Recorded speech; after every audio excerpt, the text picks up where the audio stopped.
I was uninvited to my daughter's San Vaga wedding, the same one I paid $50,000 for, she told me via WhatsApp. Due to space limitations, it's best you watch the wedding ceremony by YouTube livestream, so I quietly cancelled the final $20,000 and let her deal with the consequences.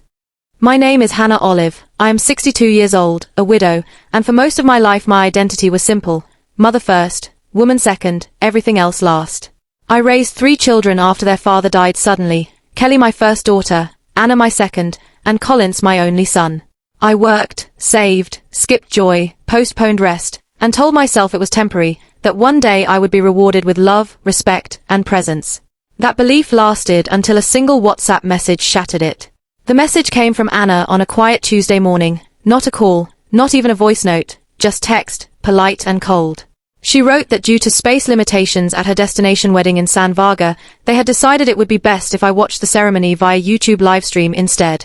She added a smile emoji at the end, as if that softened the knife, and reminded me gently that the wedding planner still needed the remaining balance.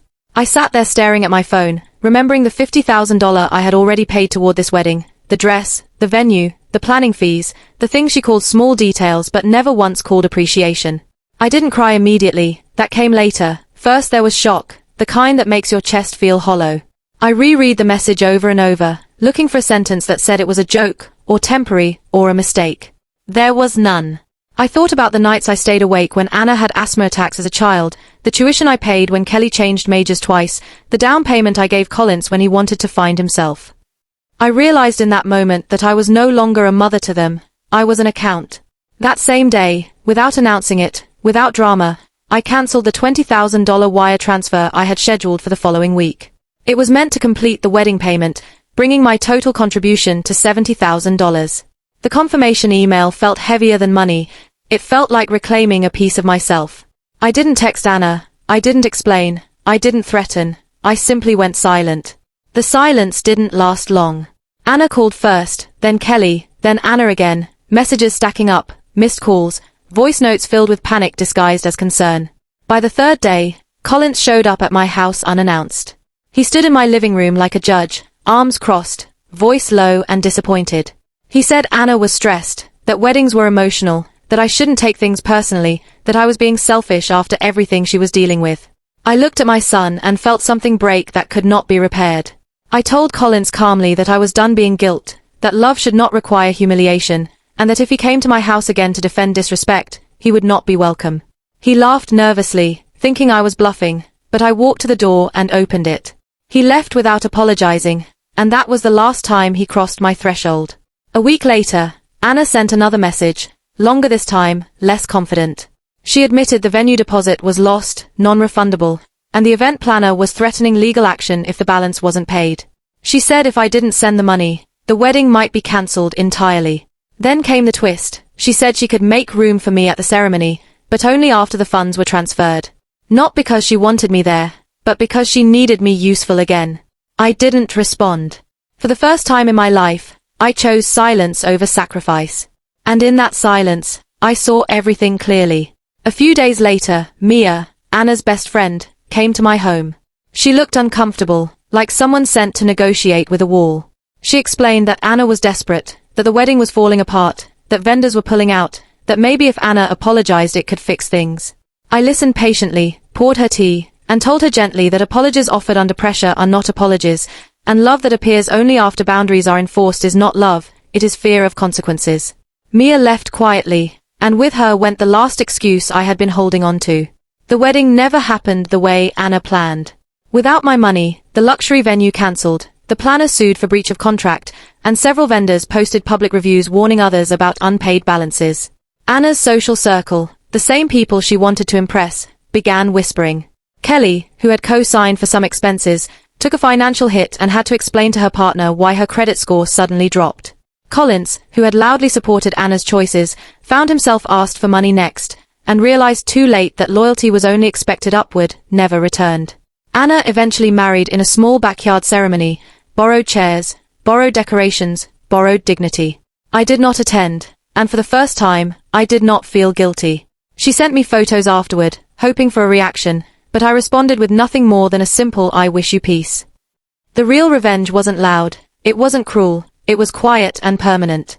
I rewrote my will, redirected my finances, and began spending my money on myself, travel, therapy, rest, things I was told were selfish for decades. When my children realized the access was gone, so was the entitlement, the calls slowed, the tone changed, the manipulation stopped working.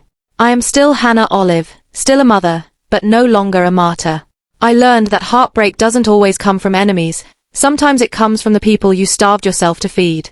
And healing doesn't always require forgiveness, sometimes. Our story did not end with a backyard wedding, that was only where the illusion finally cracked. After the ceremony, silence became my new language. Weeks passed without calls, no forced check-ins, no fake concern, and in that quiet I began to rebuild parts of myself I had buried for decades. I joined a grief and reinvention group for widows. I started painting again, something I abandoned after my husband died because there was no time for hobbies, and for the first time, my days belonged to me. Then reality started visiting my children one by one. Kelly was the first to feel it. Her partner found out about the unpaid wedding expenses tied to her name, the lawsuits, the financial mess Anna left behind. Arguments followed, trust cracked, and eventually her engagement stalled. She called me crying one night, not to apologize, but to ask if I could help her just this once. I listened, calmly, then told her something she had never heard from me before. I said no. The call ended with silence, and that silence did more teaching than my sacrifices ever did. Collins tried a different approach. Months later, he showed up again, this time softer, regret painted carefully on his face. He spoke about family, about mistakes, about how stress made people act badly. I let him talk until he ran out of words, then I told him I had changed my boundaries, not my love, and that access to me was no longer unconditional. I asked him to leave, and he did, slowly, like someone realizing the door was truly closed. Anna held on the longest. She struggled quietly at first, then loudly. The fairytale marriage she wanted unraveled quickly under financial pressure and resentment. Her husband, who had enjoyed the image of luxury without earning it, began to question where the money had gone. Arguments turned public, friends distanced themselves, and the same people who once praised her wedding plans now whispered about her entitlement. Eventually, she reached out again, this time without demands, without conditions. She apologized. But it was too late. Not because I wanted revenge, but because I finally understood something painful and freeing. Forgiveness does not mean access, an apology does not erase patterns. I replied politely, kindly, but firmly, and told her I wished her growth, not reconciliation. That message broke her more than anger ever could. The final twist came a year later. I sold my house, the same house my children once felt entitled to inherit, and downsized to a peaceful coastal town. I invested the money wisely, donated part of it anonymously to a women's shelter, and left instructions with my lawyer that no financial decisions concerning my children would be revisited without my explicit consent. When they found out, it sent shockwaves through what remained of our family dynamic. For the first time, they had to face adulthood without a safety net made of my silence and suffering. And me, I slept better than I had in years.